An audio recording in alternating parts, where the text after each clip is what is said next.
Hello students, in the last classes we learned how to find the HCF by using different methods. By finding factors, by prime factorization method and division method. Using all these three methods we can find the HCF. If it is not specified which method to be followed to find the HCF, you can use any of these methods.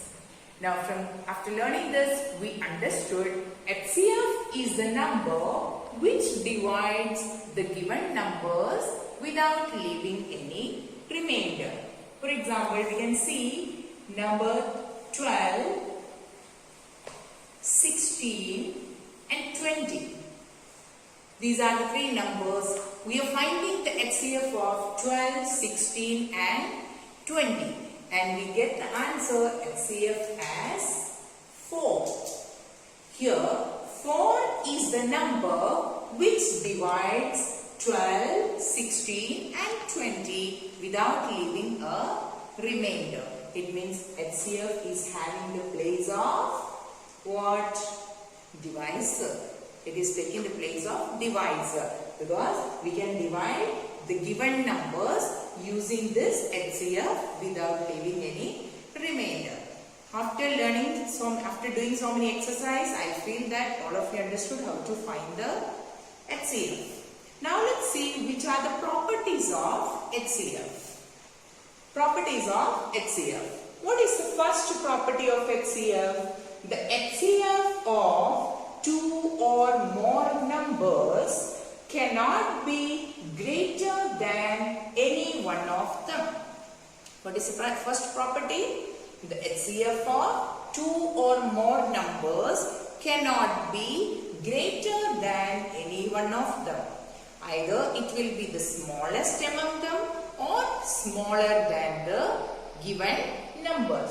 You can see here HCF of 12, 16 and 20 is 4 and 4 is smaller than all the three numbers which are given.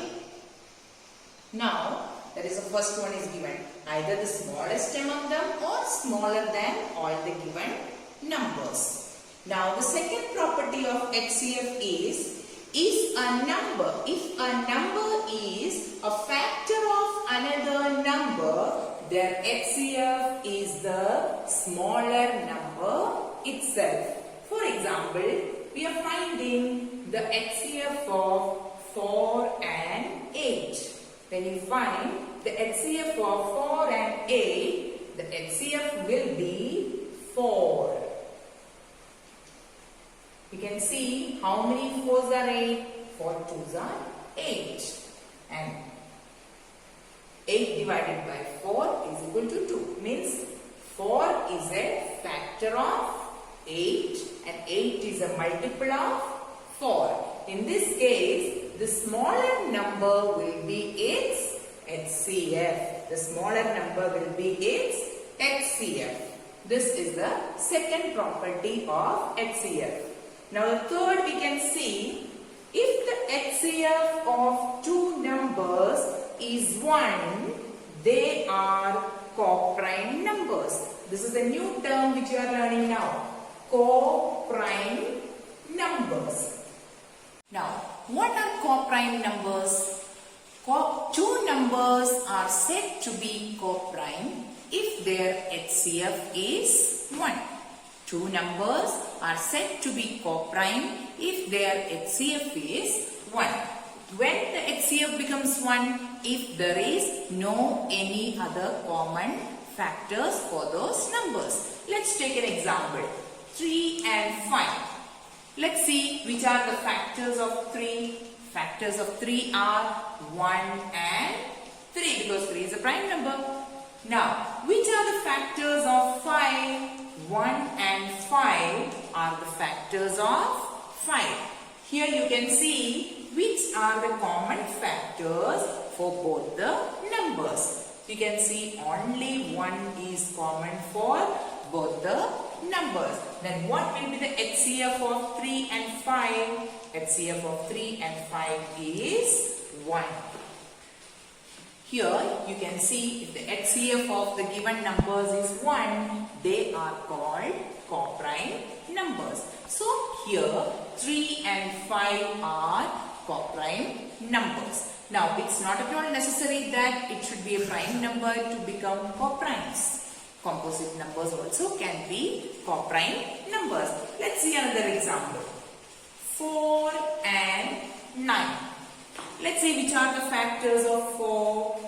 1 4s are 4 and 2 2s are 4. Then 1, 2 and 4 are the factors of 4. Let's see which all are the factors of 9. 1 9s are 9, 3 3s are 9. Then 1, 3 and 9 are the factors of 9. Now let's see which all are the common factors of 4 and 9. You can see only one is the common factor for 4 and 9.